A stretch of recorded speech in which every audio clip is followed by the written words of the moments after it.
우리가 이곳에 있는 것이 은혜입니다. 우리가 하나님을 아버지라 부르는 것이 은혜입니다. 우리가 가야 할 그 나라를 소망하게 된 것이 은혜입니다. 은혜로 말미암아 우리가 모였사오니 우리의 드리는 예배를 받아 주시옵소서. 예수님 이름으로 기도드리옵나이다. 아멘. 오늘 말씀은 히브리서 12장 4절 말씀 한 절만 보도록 하겠습니다.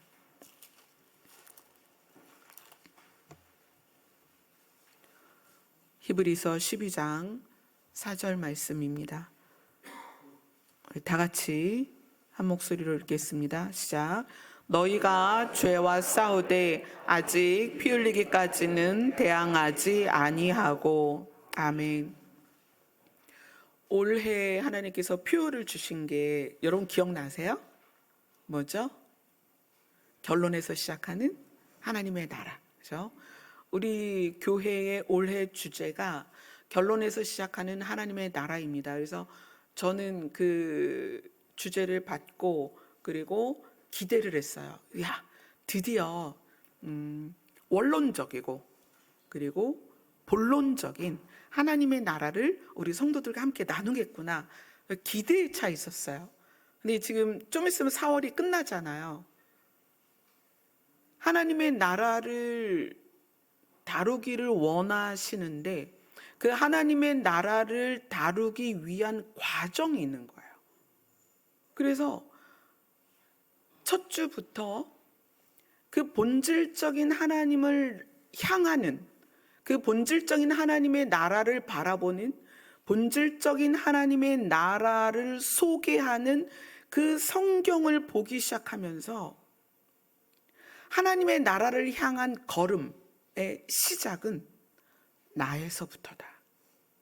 왜 나에서부터냐면 예수님이 내 안에 계시잖아요. 그죠? 하나님의 나라는 무엇에 의하여 견인되어 가는 것이 아니라 내 안에 계신 예수 그리스도를 인식하고 내 안에 계신 예수 그리스도와 내가 같이 가는 거예요. 근데 예수님은 이미 만분을 창조하실 때부터 하나님과 함께 계셔서 우리의 시작을 아시고 우리의 과정을 아시고 우리의 결론을 아시는 상태에서 우리 안에 계셔서 우리를 이끌어 가기를 원하시는데 문제는 뭐냐면 내가 이끌려 가지 않는 거예요. 예수님은 내 안에서 나를 이끌어 가시고자 하고 성령님은 내 안에서 역사하시고 감동하시고 감화하셔서 나를 이끌어 가기를 원하시는데 그 하나님의 나라, 본질적인 하나님의 나라를 향하는 내가 예수 그리스도와 발을 맞추어 가고 있질 못하다는 거예요. 그래서 본질적인 하나님의 나라, 저는 바울이 말한 삼층천과 또 사람들이 그런 환상이나 비전이나 또는 임사체험을 통해서 천국을 경험하고 오잖아요. 그래서 그 천국을 나눈단 말이에요. 저는 저대로 하나님께서 알려주신 천국이 있고 그 세계가 있어요. 놀라운 세계들이에요. 그런데 그것을 다루게 하시겠구나 시작했는데 그것을 본론적인 하나님의 나라, 원론적인 하나님의 나라로 지금 못 가는 거예요. 계속. 그래서 사실 지난주에 예수 그리스도의 심장에 대해서 나누면서 부활주일이었잖아요. 자, 사망을 이겼어요. 예수 그리스도가 부활하셨고 완전한 생명이 우리에게 임했기 때문에 자, 이제는 원론적인 하나님의 나라로 갈 수 있겠구나 생각을 했어요. 그런데 주 중에 아니, 아직도 너희가 원론적인 하나님의 나라를 나눌 수가 없어. 그렇게 말씀하시면서 오늘 본문을 주시는 거예요. 너희가 죄와 싸우되 아직 피 흘리기까지는 대항하지 아니하였다. 이 말씀을 주시는 거예요.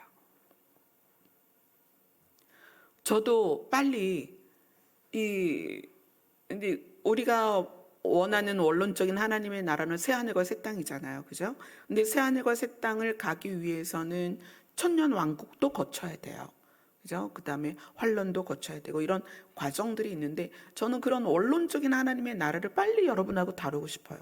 그 나라가 얼마나 아름답고 소망이 있고 우리를 위하여 얼마나 완벽하게 준비되어 있는지 그걸 나누고 싶은 마음에서 하나님께서 올해 첫 주제를 올해의 전체 주제를 결론에서 시작하는 하나님의 나라다 이래서 진짜 하나님의 나라를 스펙타클하게 여러분하고 막 나눌 줄 알았어요. 근데 1월이 지나고 2월이 지나고 3월이 지나고 4월이 다 돼 가는데 4월이 끝나가는데도 하나님은 그 원론적인 하나님의 나라를 다루지 못하게 하시는 거예요. 왜 그럴까요? 우리가 성경이 말하는 성경에서 말씀하시는 그런 참된 예배자 또는 예수님을 닮아가는 사람으로 예수님을 바라보는 사람으로서의 삶이 더 준비가 되어야 된다는 거죠. 그래서 이번 주 중에 하나님께서 이 말씀을 주시면서 이거를 쭉 풀어주시는데 여러분이나 저나 이제 사실 개인적으로 저도 이 말씀 앞에 도전을 받고 이 말씀 앞에 찔림을 받고 이 말씀 앞에 무릎을 꿇었습니다. 이번 주간에. 자, 히브리서는 어떤 책이냐면 저자를 알 수 없다 이렇게 얘기해요. 저자 미상. 미상이라는 사람이 저자가 아니고 미상, 알 수가 없다. 저자가 누군지 모르겠다. 그래요. 그래서 분분합니다. 누구일 것이다 라고 하지만 사실은 저자를 알 수 없어요. 그러나 이 히브리서가 설명하고 있는 게 뭐냐면 이 히브리서는 히브리인들에게, 그러니까 히브리인이 이스라엘 사람들이죠. 이스라엘 민족들에게 구약의 시대를 거쳐서 율법에 완전히 물들어 있는 유대인이 그리스도인이 된 상태인 히브리인이에요. 그냥 유대교 자체에 있는 히브리인이 아니고 유대교에서부터 그리스도를 알게 된 유대교 신자들에게 이때만 해도 이 히브리서가 쓰여질 때만 해도 박해가 너무 심할 때였어요. 그리스도인은 이단이다. 그래서 동족에게 같은 이스라엘 사람이었지만 동족에게 잡혀서 죽고 또 로마 사람들에게 잡혀서 죽고 굉장히 큰 박해를 받던 때예요. 그러다 보니까 유대인이었다가 그리스도인이 되었던 그들이 다시 유대교로 돌아가려는 그런 그 심리적인 방황이 굉장히 많을 때였어요. 내가 그리스도를 놓고 다시 내가 유대교로 가야 되겠다 이랬던 상황이에요. 굉장히 긴박한 상황이에요. 어쩌면 지금 우리 이 세대가 얼마 전에 보니까 유럽은 이제 교회를 찾아볼 수가 없어요. 교회 대부분이 호텔, 카페, 식당, 무슬림 회당으로까지 변했어요. 그렇게 해서 유럽에서 교회를 찾아볼 수가 없고 그 물결이 이제 미국까지 또 우리나라로도 왔죠. 우리나라도 아주 유명한 카페가 한 군데가 있어요.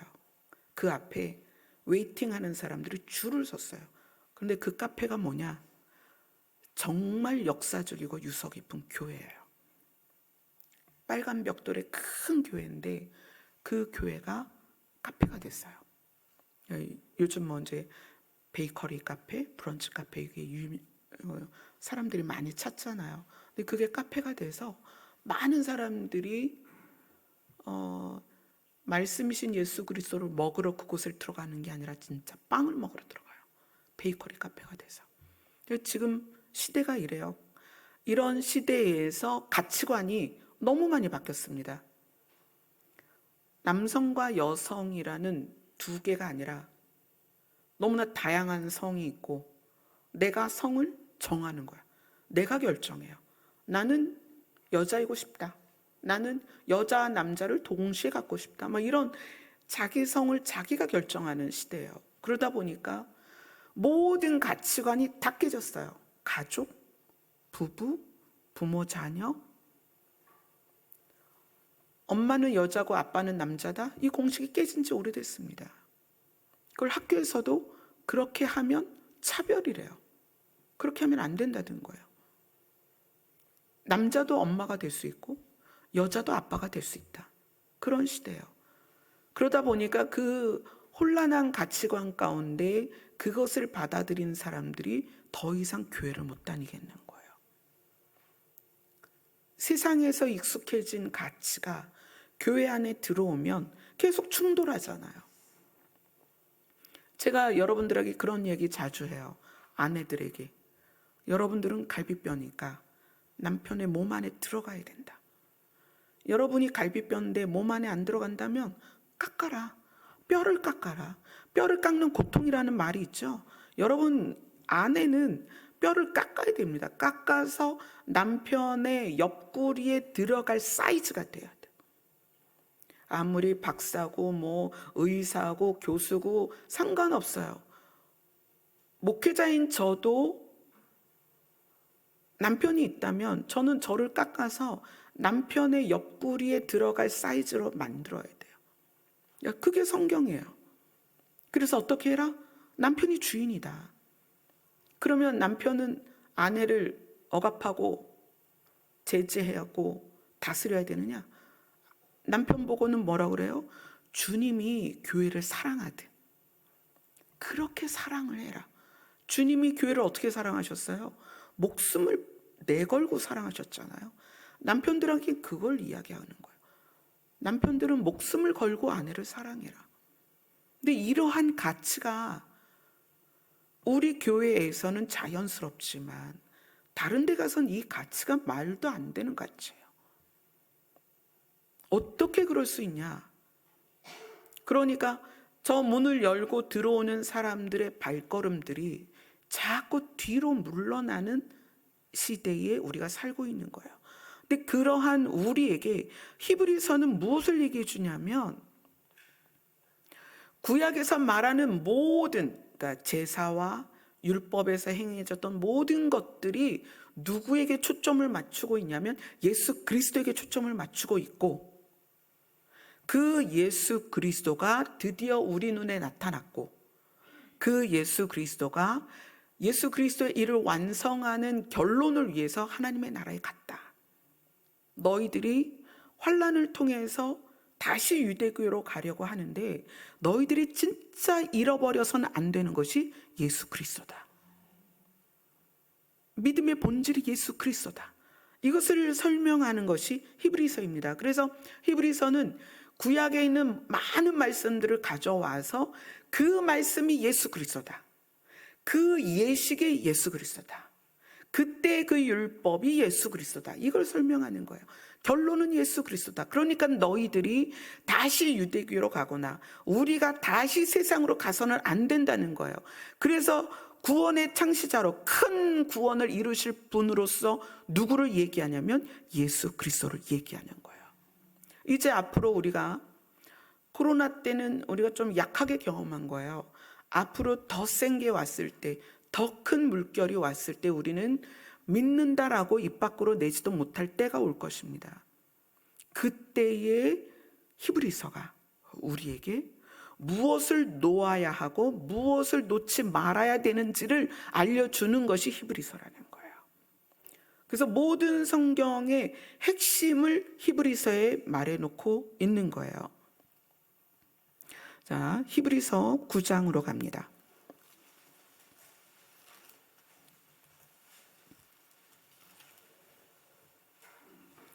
히브리서 9장 27절입니다.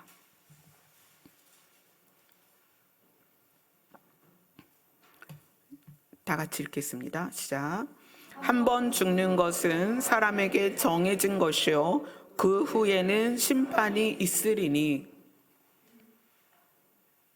우리 모두에게 적용되는 거죠.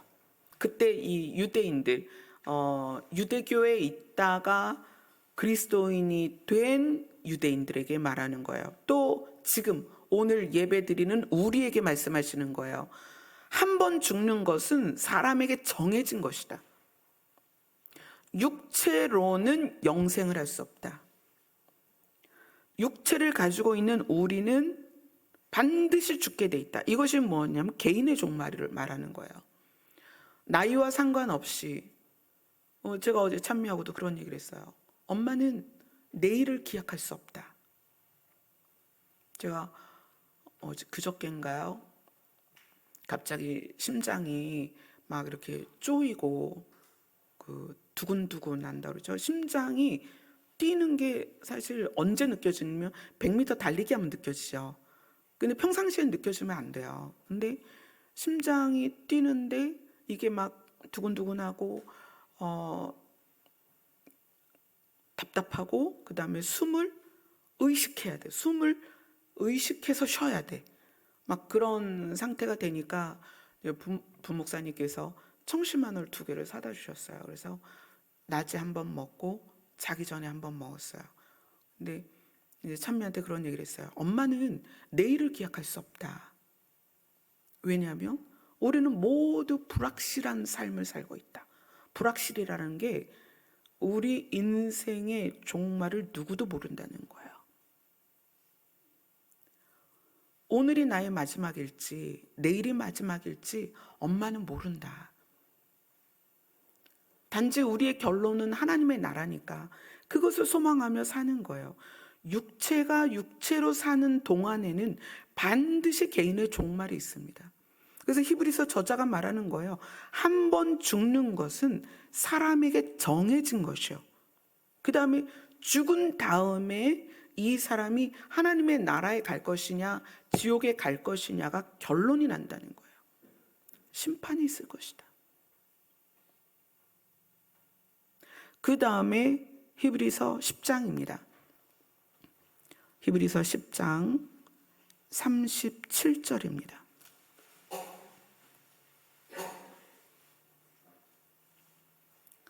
같이 읽겠습니다. 시작.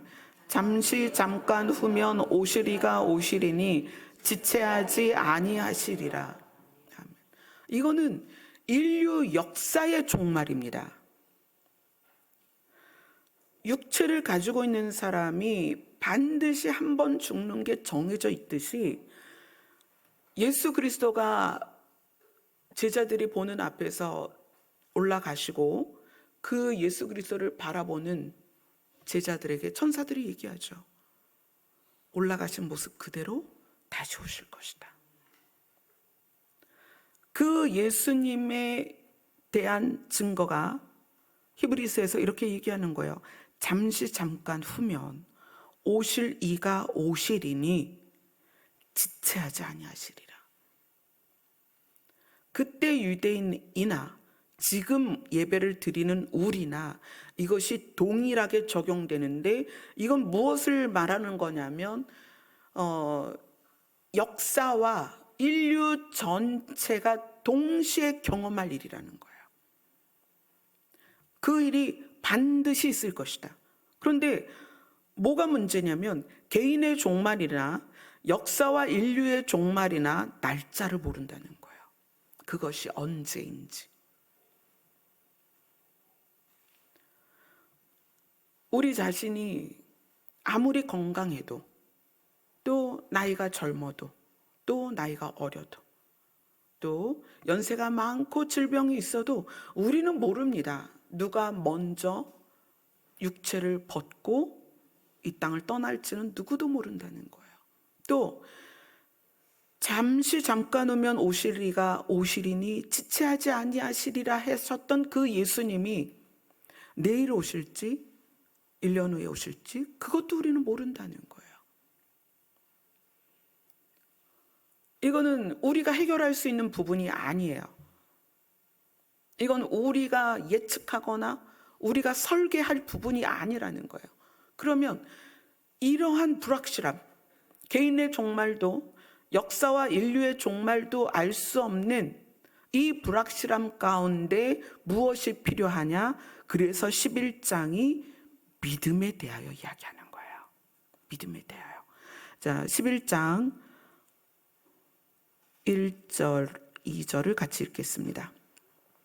자, 믿음은 바라는 것들의 실상이요 보이지 않는 것들의 증거니 선진들이 이르러서 증거를 얻었느니라. 믿음은 바라는 것들의 실상이고 보이지 않는 것들의 증거니, 그래서 이 11장 마지막에 뭐라고 말하냐면, 이 11장 전체는 믿음을 지킨 사람들의 삶을 아주 조목조목, 아담부터 시작해서 조목조목 이야기를 해요. 그들이 얼마나 힘들었고 그들이 얼마나 고통을 당했고, 그러면서 쭉 이야기를 하고, 그러면서 39절 40절로 이 11장을 마무리합니다. 39절 40절 시작. 이 사람들은 다 믿음으로 말미암아 증거를 받았으나 약속된 것을 받지 못하였으니 이는 하나님이 우리를 위하여 더 좋은 것을 예비하셨은즉 우리가 아니면 그들로 온전함을 이루지 못하게 하려 하심이니라. 이건 무슨 뜻이냐면, 이 사람들은, 구약의 사람들은, 지금 이 히브리서 저자가 11장에 말한 수많은 믿음의 사람들은 다 구약의 사람들이에요. 근데 이 구약의 사람들이 자기의 믿음을 지키기 위해서 33절부터 38절까지 읽겠습니다. 시작. 그들은 믿음으로 나라들을 이기기도 하며 의를 행하기도 하며 약속을 받기도 하며 사자들의 입을 막기도 하며 불의 세력을 멸하기도 하며 칼날을 피하기도 하며 연약한 가운데서 강하게 되기도 하며 전쟁에 용감하게 되어 이방 사람들의 진을 물리치기도 하며 여자들은 자기의 죽은 자들을 부활로 받아들이기도 하며 또 어떤 이들은 더 좋은 부활을 얻고자 하여 심한 고문을 받되 구차히 풀려나기를 원하지 아니하였으며 조롱과 채찍질 뿐만 아니라 결박과 옥에 갇히는 시련도 받았으며 돌로 치는 것과 톱으로 켜는 것과 시험과 칼로 죽임을 당하고 양과 염소의 가죽을 입고 유리하여 궁핍과 환난과 학대를 받았으니 이런 사람은 세상이 감당하지 못하느니라. 그들이 광야와 산과 동굴과 토굴에 유리하였느니라. 때로는 하나님이 역사하셔서 사자의 입을 막아주셨고, 때로는 하나님이 불같이 역사하셔서 그들을 고통 가운데서 건지기도 했지만, 때로는 돌로 치는 것과 톱으로 켜는 것과 칼로 죽임을 당하기도 하고 양과 염소처럼 유리하며 궁핍하며 환난과 학대를 받으며 무엇을 했다? 믿음을 지켰다. 왜? 개인의 종말과 인류 역사의 종말을 알 수 없는 상황에서 우리가 지킬 수 있는 것, 우리가 지켜야 하는 것은 믿음뿐이라는 거예요. 근데 그 믿음이 뭐에 대한 거냐? 39절에 이 사람들은 다 믿음으로 말미암아 증거를 받았어요. 증거라는 건 하나님이 신이시고 하나님이 살아계시고 하나님께서 그 메시아를 이 땅에 보내실 것에 대한 것은 알았어요. 그러나 약속된 것을 받지 못하였다. 구약의 세대에는 그 메시아를 받기 전 사람들이에요. 믿음으로 말미암아 하나님께서 하나님의 살아계심을 경험하고 그 믿음을 하나님께서 지킬 수 있도록 도우셨기 때문에 메시아가 이 땅에 오실 것에 대한 것을 끝까지 붙잡고 있었지만 그 사람들은 그것을, 예수 그리스도를 보지 못했습니다. 그런데 하나님은 우리를 위하여, 40절에 보면 하나님이 우리를 위하여, 이 우리는 신약의 사람들이에요. 하나님은 신약의 사람들을 위하여 더 좋은 것을 예비하셨은즉, 그게 누구예요? 예수 그리스도죠. 구약은 메시아를 보내시겠다라는 약속이었습니다. 근데 이 신약의 사람들이 그 좋은 것을 받았어요. 누구를 받았어요? 예수 그리스도를 받았습니다. 그래서 예수 그리스도를 신약의 사람들이 받았기 때문에 구약의 사람들의 믿음이 완성되는 것입니다. 만약에 예수 그리스도가 오시지 않았다면, 지금까지 초림주로 예수 그리스도가 오시지 않았다면 구약의 그 믿음을 지키고 있던 그 믿음이 아직 완성되지 않은 거예요. 그런데 예수님이 신약에 오셔서 그 예수님의 사역을 완성하셨기 때문에 구약의 사람들의 믿음이 어떻게 된다? 온전하게 되는 거라는 거예요. 그 얘기를 히브리서 11장 전반적으로 그 얘기를 하는 거예요. 개인의 종말과 인류 역사의 종말을 우리는 지금 다 겪어내야 되는데, 그 겪어내야 되는 우리에게서 놓지 말아야 될 것은 그리스도에 대한 믿음이다. 구약의 사람들은 그리스도도 보지 못한 채 메시아에 대한 믿음을 지켰다. 옥에 갇히고 조롱과 채찍을 받고 돌로 치고 톱으로 켜고 칼로 죽임을 당하고 유리하고 궁핍과 환난과 학대를 받으면서도 실제로 오신 예수 그리스도를 보지 못한 상태에서 믿음을 지켰는데, 우리는 그들의 믿음을 완성시킬 수 있는 메시아를 받았고, 그죠? 더 좋은 걸 받았단 말이에요. 그분이 그 사역을 완성했기 때문에 구약의 사람들의 믿음이 온전해질 수 있게 됐다라는 것을 지금 히브리서 11장에서 설명을 하고 있어요. 그럼 히브리서 12장은 뭐냐? 그런데 우리는 예수 그리스도를 우리 안에 받았음에도 불구하고 그 예수 그리스도와 함께 길을 가지 않는 것에 대하여 예수 그리스도께서 또는 하나님께서 우리에게 징계를 삶 가운데 하신다는 거예요. 그래서 히브리서 전체에서 징계라는 단어가 8번이 나오는데, 이 징계라는 단어가 8번이 어디에 나오냐면 히브리서 12장에 나와요.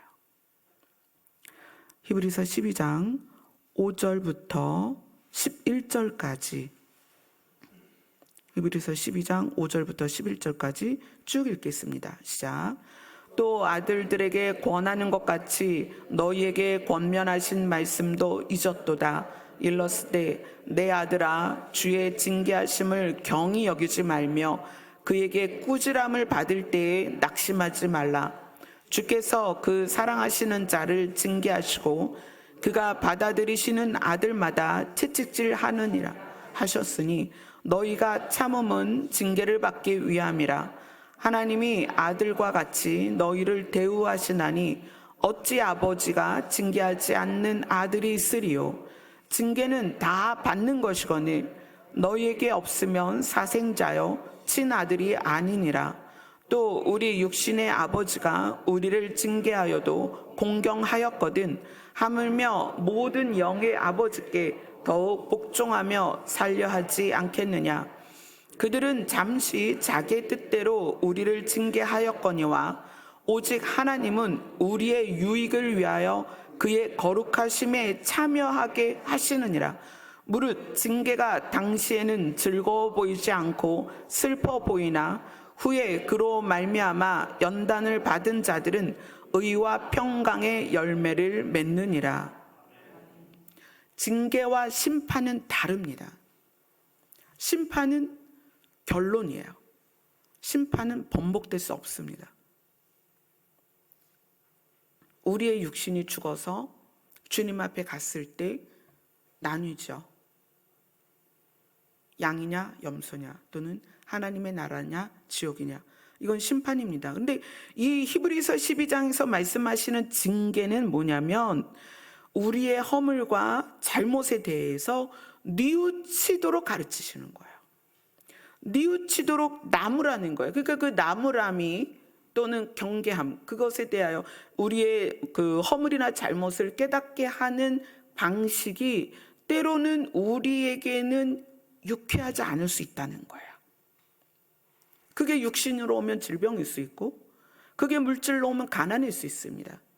그게 환경으로 올 수도 있고, 관계 안에 있을 수 있다는 거예요. 그것이 우리에게는 유쾌하지 않습니다.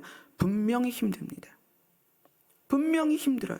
그러나 그것에 대하여 너희들이 낙심하지 말아라. 왜? 어떻게 하기 위해서? 그 징계가 당시에는 즐거워 보이지 않고 슬퍼 보이나 후에, 징계를 지난 후에 우리가 예수 그리스도께서 오셨을 때, 또는 내가 내 개인의 종말을 맞이했을 때 그 징계로 말미암아 연단을 받고 성장한 사람들은 의와 평강의 열매를 맺게 될 것이다.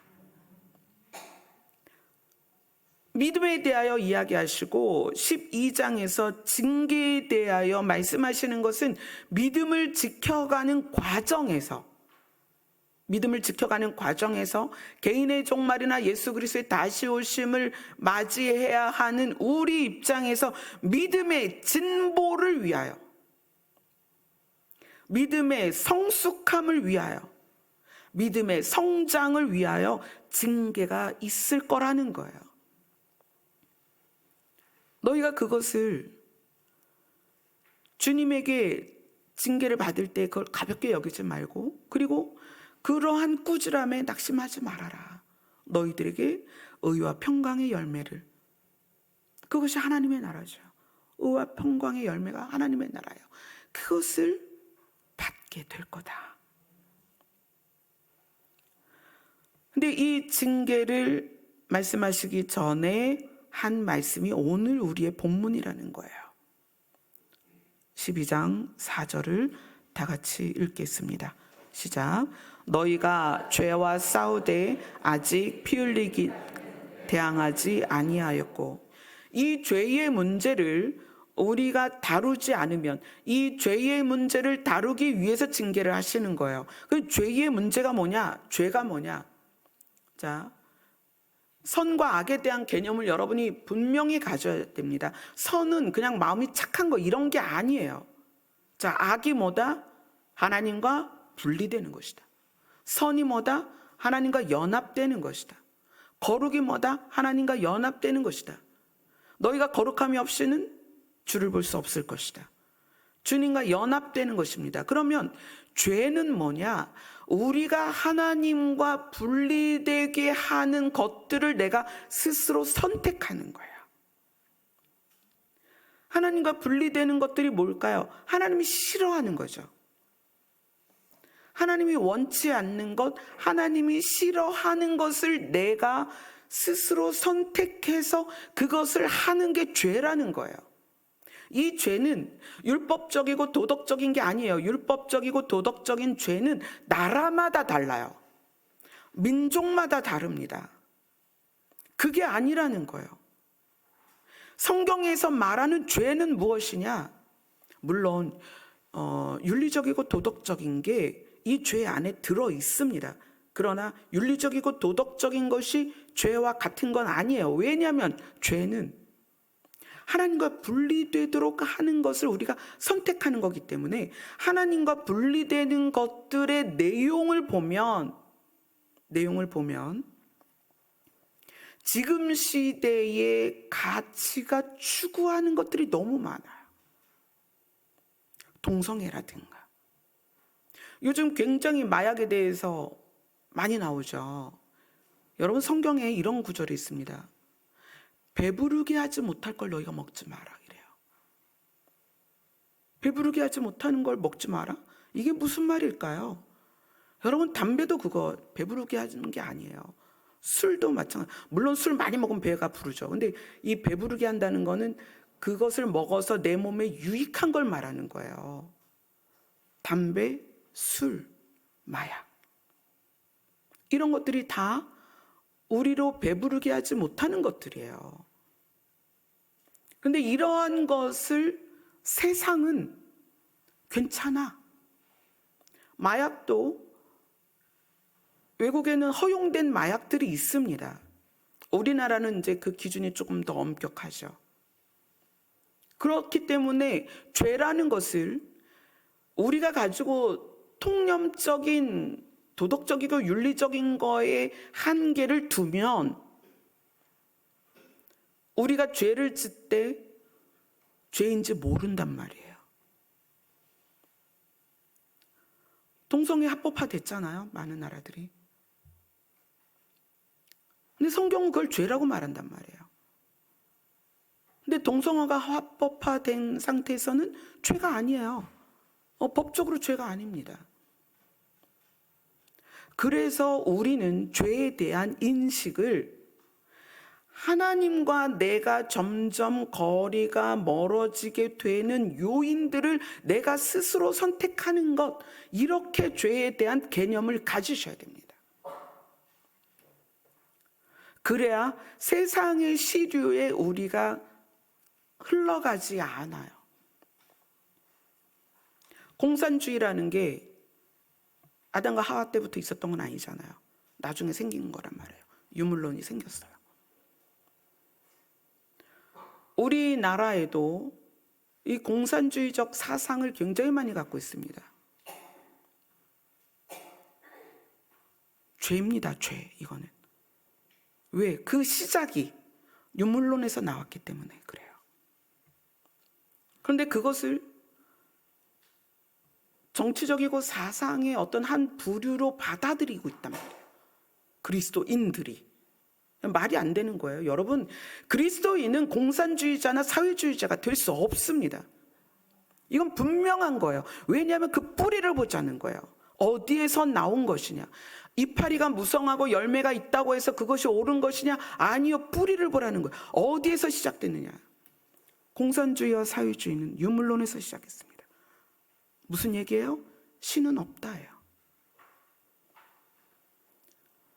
지금의 사회적인 어떤 그 진보적인 가치가 그것을 좋게 여길 수는 있습니다. 그러나 그리스도인은 그것을 받아들여서는 안 되는 거예요. 그래서 죄라는 개념을 우리가 살고 있는 이 시대의 가치와 도덕성과 윤리성에 맞추면 안 된다는 거예요. 너희가 죄와 싸우되 아직 피 흘리기까지 대항하지 아니하였다.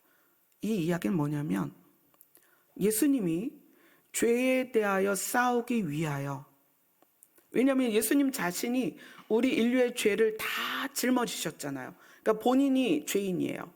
이 죄를 해결하기 위해서 어떻게 하셨어요? 피 한 방울도 남기지 않고 다 쏟아내셨어요. 왜? 그 피에 생명이 있거든요. 예수님 피에 생명이 있는데 여러분도 피 다 빠지면 죽는 거예요. 과다출혈로 죽습니다. 피에 생명이 있는데 예수님은 자기의 생명을 버려야 되는 거야. 왜? 죄가 있으니까. 누구의 죄? 우리의 죄. 우리의 죄를 예수님이 다 삼키셨단 말이에요. 예수님 심장 안에 우리의 죄를 다 삼키셨는데 그 죄를 해결할 수 있는 방법이 뭐다? 피를 흘려야 되는 거예요. 단순히 십자가에 매달린 그 정도가 아니라 당신 몸에서 피 한 방울도 남기지 않고 다 쏟아내셔야 되는 거예요. 왜? 그 피에 생명이 있기 때문에. 죄의 생명력을 사라지게 하기 위해서. 그래서 히브리서 저자는 너희는 죄와 싸우려면 어떻게 해라? 피를 흘려라. 그 피는 생명력이 있기 때문에 너희의 피를 다 쏟아내라. 누구처럼? 예수 그리스도처럼. 히브리서 12장 2절을 보겠습니다. 같이 읽습니다. 시작.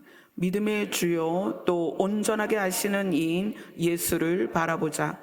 그는 그 앞에 있는 기쁨을 위하여 십자가를 참으사 부끄러움을 개의치 아니하시더니 하나님 보좌 우편에 앉으셨느니라. 믿음의 주요 온전하게 하시는 예수를 바라보자. 그분이 어떻게 하셨는가? 십자가에서 무엇을 해결하기 위해서?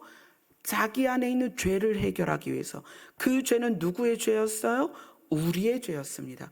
우리의 죄를 해결하기 위해서 십자가에서 부끄러움을 개의치 아니하시고 신이신 분이 사람의 죄를 대신하여 자기의 피를 다 쏟아내시는 그 부끄러움을 개의치 아니하시고 죄를 다 쏟아냈더니 지금은 어디에 계시더라? 하나님의 우편에 계시더라. 우리에게 지금 그 소망을 주는 거예요. 너희들이 죄와 싸우되 어떻게 싸워라? 피를 흘려서 한 방울도 남김없이 그 피를 다 쏟아낼 때까지 죄와 싸워라. 그러면 그 결과가 예수님과 함께 어디에? 하나님의 나라에 있게 될 것이다. 정말 히브리서는 성경의 핵심이에요. 그리고 나서 13장으로 가면 13장으로 가면 이 12장 14절부터 읽을게요. 14절 시작. 모든 사람과 더불어 화평함과 거룩함을 따르라. 이것이 없이는 아무도 주를 보지 못하리라. 이 죄의 문제가 우리 안에 있을 때, 그러니까 하나님이 원하지 않는 그런 부분들이 우리 안에 있을 때 뭐가 문제가 되냐면 첫 번째 사람과의 관계가 문제가 돼요. 그게 우리 안에 이런 믿음이 있어요. 기도 많이 하고 늘 예배를 드리고 말씀을 많이 보고 말씀을 많이 공부하고 그러면 거룩해지고 또 믿음이 좋아지고 성숙할 거라고 생각해요. 근데 그래서 성숙하는 게 아니고 그렇게 배운 말씀과 또 하나님 앞에 무릎 꿇는 그 기도의 시간이 사람과 사람의 관계에서 반드시 증명이 돼야 되는 거예요. 근데 어떻게 증명이 된다? 화평. 사람과 사람 사이의 화평함. 그러니까 사람과 사람 사이의 화평과 나와 하나님과의 연합이 화평과 거룩입니다. 그게 화평과 거룩이에요. 그래야만 주를 볼 수 있다는 거예요. 죄와 피 흘리기까지 싸울 때 나타나는 것이 뭐다? 내가 누군가의 관계에서 화평을 이루게 된다. 가장 가깝게. 저는 여러분이 여러분 자신과 화평했으면 좋겠어요. 여러분 자신이 여러분 자신에 대하여 뭐라고 말하는지 들어보세요. 여러분이 여러분 자신을 하나님의 자녀로서 하나님의 나라를 갈 하나님의 백성으로서 대우하고 있는지. 사실 내가 나와의 관계가 안 되면 타인과의 관계도 되게 어려워요. 내가 나 자신을 학대한다든지 내가 나 자신을 미워한다든지 내가 나 자신을 원망한다든지. 그러니까 뭐 여러 가지죠. 나는 왜 이렇게 생겼지? 내 키는 왜 이렇지? 뭐 나는 왜 이렇게 몸무게가 이렇지? 뭐 나는 왜 이렇게 공부를 못하지? 이런 게 다 나와 내가 사이가 안 좋은 거거든요. 죄의 문제를 해결하는 데 있어서 그것이 나타나는 현상은 내가 나와 사이가 좋아집니다. 그 다음에 내가 타인과 사이가 좋아집니다. 관계 안에 있는 갈등을 잘 해결하게 돼요. 그리고 예수 그리스도와 늘 연합하게 되죠. 그런 사람이 주를 보게 되는 거예요. 자, 그런데 그런 이제 이 12장 죄와 싸우는 문제에 대해서 그것이 삶에서 적용되는 부분에서 13장이 아주 중요한 얘기를 해요. 사람과 더불어 화평함을 이루고 거룩함을 따르는 사람이 하나님이 기뻐하시는 제사를 드릴 수 있다. 그런데 그것을 13장 16절이 설명하고 있습니다. 13장 16절입니다. 다 같이 읽겠습니다. 시작. 오직 선을 행함과 서로 나누어 주기를 잊지 말라. 하나님은 이 같은 제사를 기뻐하시느니라. 우리가 물론 교회에 모여서 예배 드리고, 우리가 물론 교회에서 찬양을 하고, 우리가 물론 교회에서 기도를 해야 됩니다. 그런데 하나님이 기뻐하시는 제사에 대해서 굉장히 다른 시각에서 말씀을 하시는 거예요. 너희가 교회에서 드리는 예배와 교회에서 드리는 기도와 교회에서 드리는 찬양이 정말 옳은 것이고 그것이 너희에게 정말 유익이 되었다면 너희들이 삶에서 어떻게 한다? 선을 행하고 서로 나누어 준다는 거예요. 욕심이 사라지는 거죠. 선을 행한다는 게 뭐라 그랬죠? 타인을 살리는 거예요. 선한 일을 시작하신 하나님이 그 선한 일이 뭐다? 우리를 살리는 거잖아요. 우리가 이 땅에서 선을 행한다는 건 누군가를 살리는 거예요. 남편이 아내를 살리고, 아내가 남편을 살리고, 부모가 자녀를 살리고, 자녀가 부모를 살리고, 형제를 살리고, 이웃을 살리고, 공동체를 살리는 거예요. 우리가 만나는 사람을 살리고자 하는 마음이 있을 때 뭐가 돼요? 서로 나누어 준다. 이렇게 되는 거예요. 근데 이것이 하나님이 기뻐하시는 제사라는 거예요. 히브리서 13장 18절입니다. 같이 읽습니다. 시작. 우리를 위하여 기도하라. 우리가 모든 일에 선하게 행하려 함으로 우리에게 선한 양심이 있는 줄을 확신하노니. 여기서의 우리 모두입니다. 우리 모두가 선한 양심을 가지고 어떻게? 선하게 행하려 함으로. 아멘. 결국 히브리서의 결론은 예수 그리스도를 믿는 진짜 믿음은 우리의 삶 가운데에서 이렇게 증명된다. 선을 행함, 서로 나누어 줌, 선한 양심. 이것이 믿음의 증거다. 여러분 기억하셔야 돼요. 이건 너무나 중요한 거예요. 하나님께서는 이제 구약에 우리의 믿음의 과정을 위해서 예를 여러 번 드셨어요.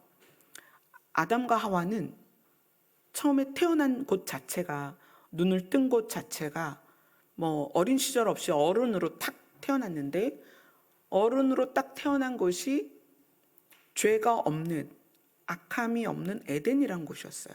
그런데 그 에덴에 사탄이 와서 미혹을 했는데 그 미혹에 넘어갔거든요. 그래서 그 다음에 하나님이 사람들을 위해서 물로 심판을 하십니다. 그래서 노아의 가족 8명을 수많은 동물들과 함께 방주에 딱 넣으세요. 방주에 넣고 문을 딱 닫고 비를 엄청나게 내려서 그 지구상의 코로 숨쉬는 존재. 그러니까 구리에 있을 때 우리 주일학교 아이들이 홍수 때 물고기도 죽었나요? 뭐 이런 걸 질문한 적이 있었어요. 근데 해답이 뭐냐면 성경은 코로 숨쉬는, 그러니까 폐로 호흡하는 종류는 다 죽었다 이렇게 말하니까 아가미 호흡하는 물고기들은 살았었겠죠. 그죠? 그 코로 호흡하는 종류는 다 죽이셨어요. 그 얘기는 방주 안에 있는 사람 외에 모든 악을 제거하셨다는 거예요. 모든 악한 걸 제거하셨어요. 그리고 악이 제거된 땅에 노아의 가족들을 탁 내려놨어요. 그랬는데 얼마 지나지 않아서 또 어떻게 됐어요? 다시 악해졌어요. 그러니까 하나님께서 이제 더 큰 프로젝트를 준비하십니다. 아브라함을 부르셔서 내가 지시한 땅으로 가라. 그걸 너한테 줄게. 네 자녀에게 줄게. 그리고 이제 가나안에 보내셨습니다. 그래서 아브라함이 그 가나안에 가서 자기 아내가 죽기도 하고 거기서 살아요. 그러다가 아브라함과 하나님이 약속하셨죠. 이 땅을, 가나안 땅을 너와 네 자녀들에게 줘서 영원히 살게 할 거야. 그랬는데 이 가나안 땅에서 아브라함, 이삭, 야곱, 요셉을 거쳐서 어디로 가요? 결국 애굽으로 가죠. 그래서 애굽에서 430년 종살이를 하고 하나님이 그들을 불러서 다시 가나안으로 가게 합니다.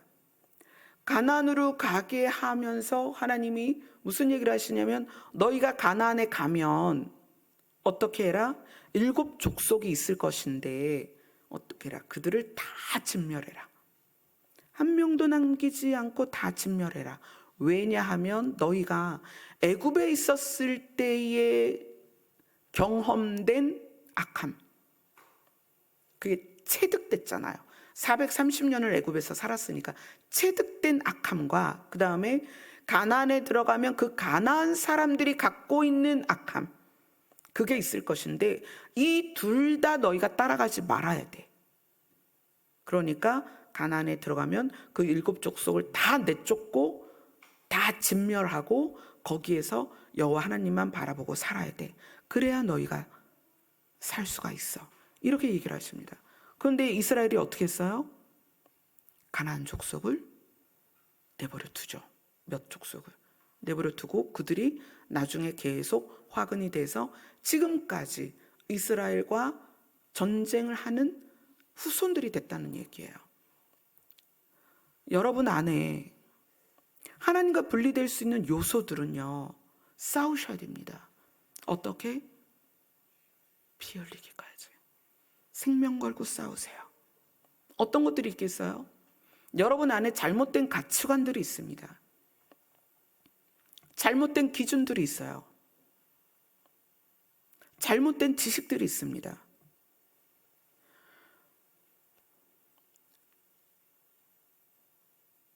우리가 생각보다 정말 우리의 생각의 틀이, 구조가 잘못되어 있어요. 이거는 남이 어떻게 해줄 수 없어요. 내가 찾아내야 돼요.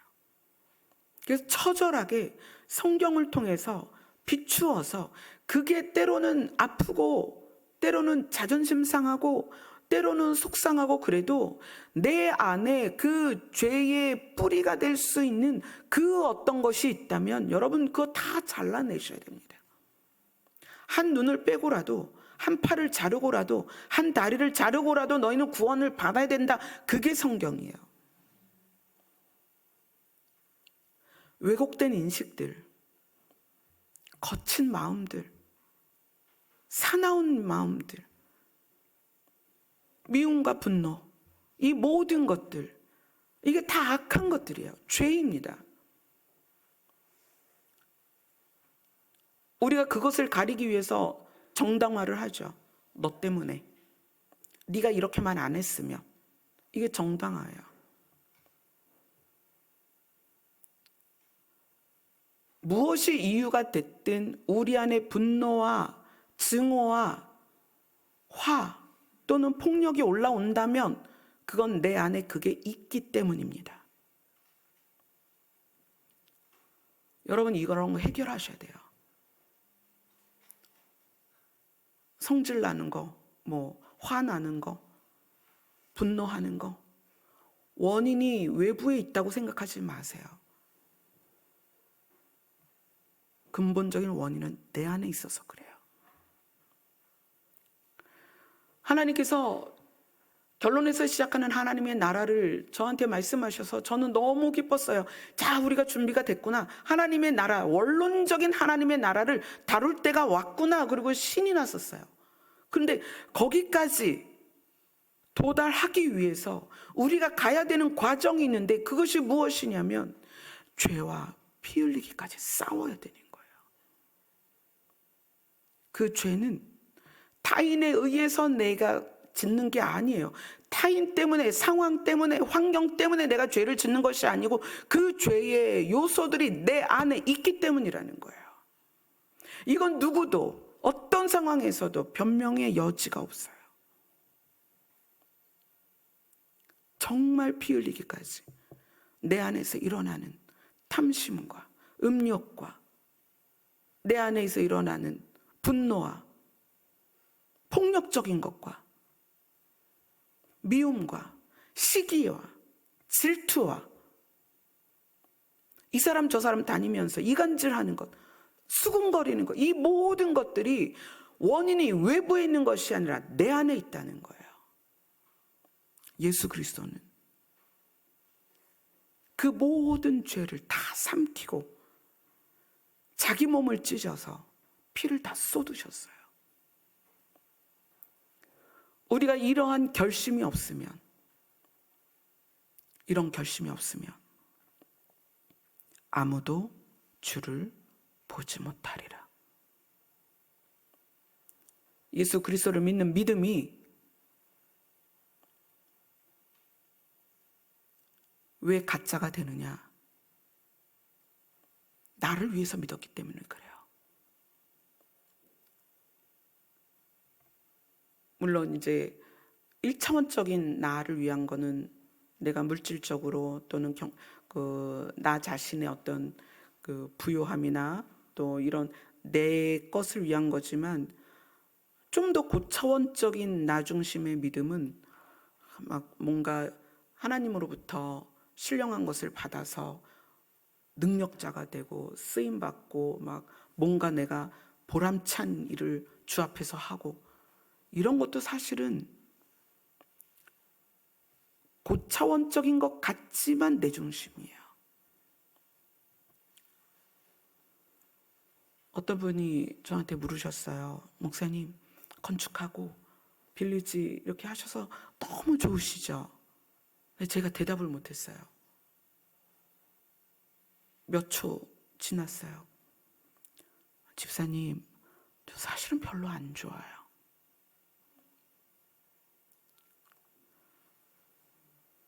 무엇이 생겼을 때 좋아하는 사람은 그걸 원하는 사람이에요. 원한 사람이 좋아할 거죠.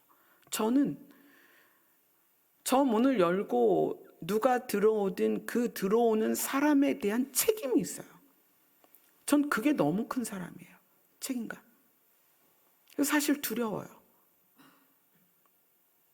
하나님 앞에 가서 바울의 고백처럼 쓰임받다 버림받는 사람이 될까 봐.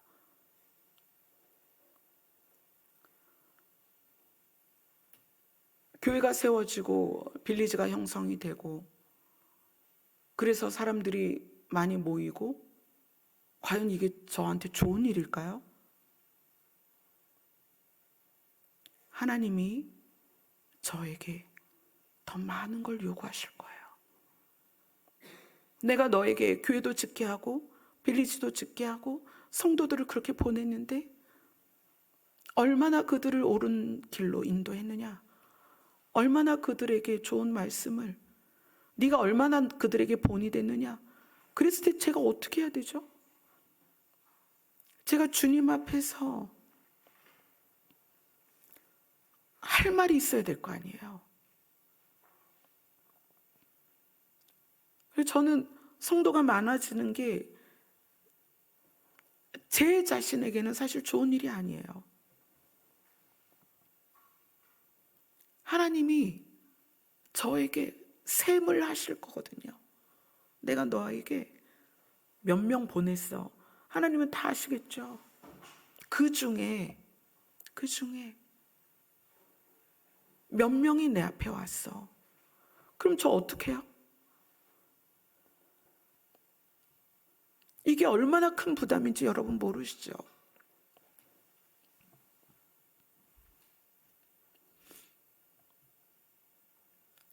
정말 몇천 명, 몇만 명 목회하시는 분들은 정말 대단하신 거예요. 그만한 그릇이시니까. 그런데 그만한 그릇은 그만한 하나님의 요구가 있다는 거예요.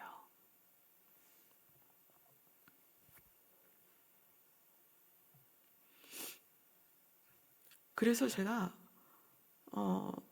엘리야를 어느 날 이해가 되더라고요. 엘리야가 그렇게 바알의 제사장들과 아세라 신의 제사장들과 싸워서 이기고 3년 6개월 동안 비가 안 내렸는데 비가 내리고 하나님께서 그 제단에 불을 내려서 증거를 다 보이시잖아요.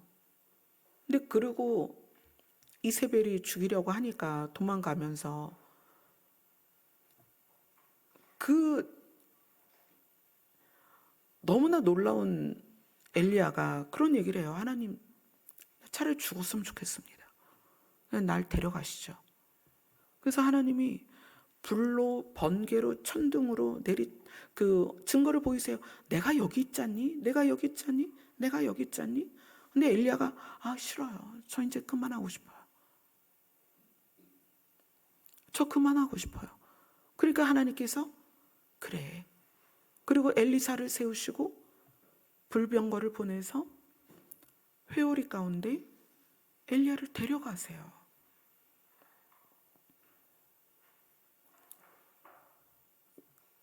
엘리야는 저는 예전엔 그랬어요.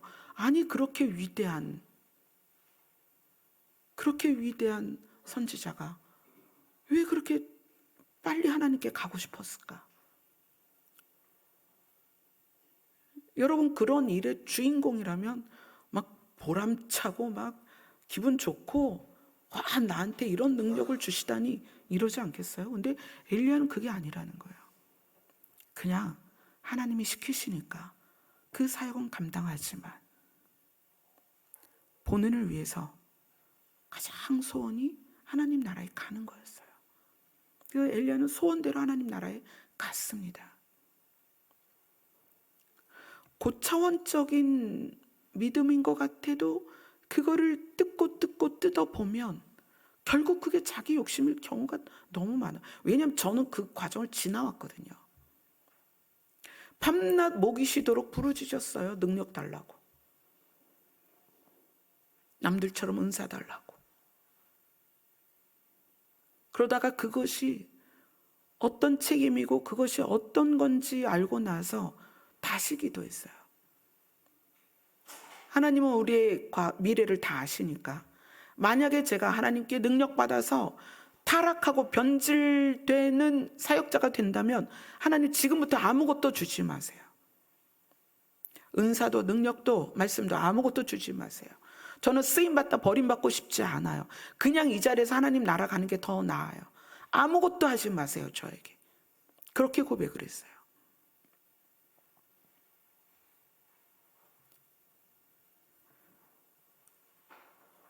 히브리서는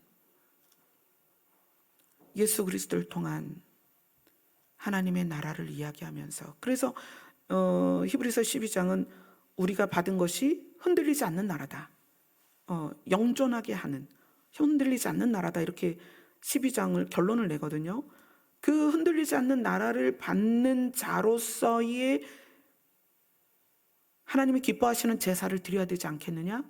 그것이 선을 행하는 것이고 나누는 것이다. 그런데 선을 행하고 나누는 것이 내 안에 있는 죄성으로는 절대 안 된다. 안 됩니다. 계산적으로 나눌 수는 있지만 진심으로 나누는 게 안 된다는 거예요. 계산적으로 나눌 때는 기부, 그 다음에 뭘 원할까요? 테이크를 원하죠. 계산적인 거. 제가 예전에 있었던 교회에서 관계전도라는 거를 목사님이 만드셔서 성도들을 훈련을 시켰어요. 전도 대상자를 정해서 그 전도 대상자의 집에 처음에는 음식을 갖다 줘요. 그리고 이제 꼭 필요한 생필품을 갖다 줘요. 그리고 아기도 봐주고 또 집안일도 거들어주고 또 필요할 때는 픽업도 하고 뭐 이렇게 하다가 어느 정도 친분이 쌓이면 복음을 전해라 이렇게 얘기를 해요. 그래서 복음을 전해서 그들이 교회를 오게 하는 거를 관계전도라고 그 교회에서 만들었어요. 근데 선을 행하는 것 같아요. 겉으로는. 그죠? 음식을 갖다 주고 생필품 갖다 주고 아기도 봐주고 때로는 설거지도 하고 막 그래요. 근데 그것이 선이 아님을 언제 증명이 되냐면 막 그러다가 이제 교회에서 전도 폭발 대회를 해요. 전도 폭발 집회를 해요. 그리고 이제 초청을 하는 거죠. 그동안 내가 공을 들였던 가정에게 초청을 해요. 이번에 누구를 불러서 이런 행사를 하니까 우리 교회로 와. 근데 그분들이 다 오는 건 아니잖아요. 나 그래도 교회 가는 거 싫어. 이러면 반응이 이렇게 바뀌어요. 내가 너한테 어떻게 했는데? 너 그럴 줄 몰랐어. 내가 너한테 어떻게 했는데 너 이렇게 교회를 안 온다고 그러니? 성도들이 다 그렇게 사람들에게 접근하는 거예요. 근데 그들은 이렇게 말하죠. 교회를 데려오기 위해서. 그게 선일까요? 선은 기부 끝이에요. 테이크를 원하는 게 아닙니다. 근데 교회가 거짓된 선을 성도들에게 너무 많이 가르쳤어요.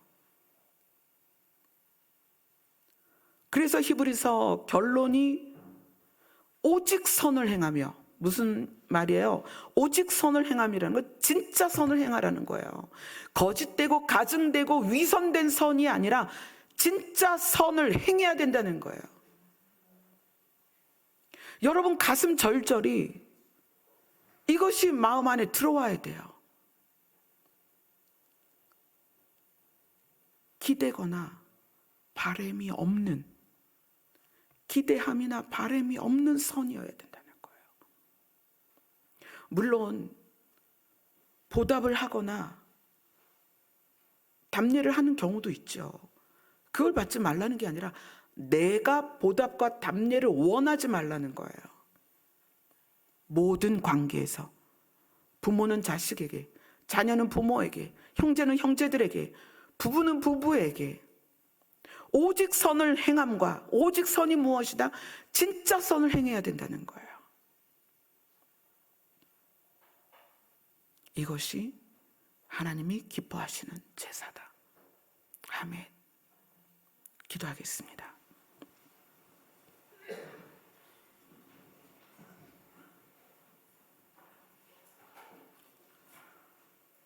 우리의 마음이 여전히 세상의 가치를 따라가고 죄를 따라갑니다. 주님은 내 안에 계신데 내 몸은, 내 마음은, 내 생각은 여전히 죄를 따라갑니다. 이제부터 우리가 주님을 바라보겠습니다. 내 안에 계신 주를 바라보겠습니다. 이제는 피 흘리기까지 죄와 싸우겠습니다. 내 안에 더러운 피는 한 방울도 남기지 않겠습니다. 도와주시옵소서. 예수님 이름으로 기도드리옵나이다. 아멘. 주님, 약할 때 우리의 강함이 되어 주시옵소서. 간절한 마음의 중심을 갖고 고백드리겠습니다.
믿음의 주요 또 온전하게 하시는 이인 예수를 바라보자.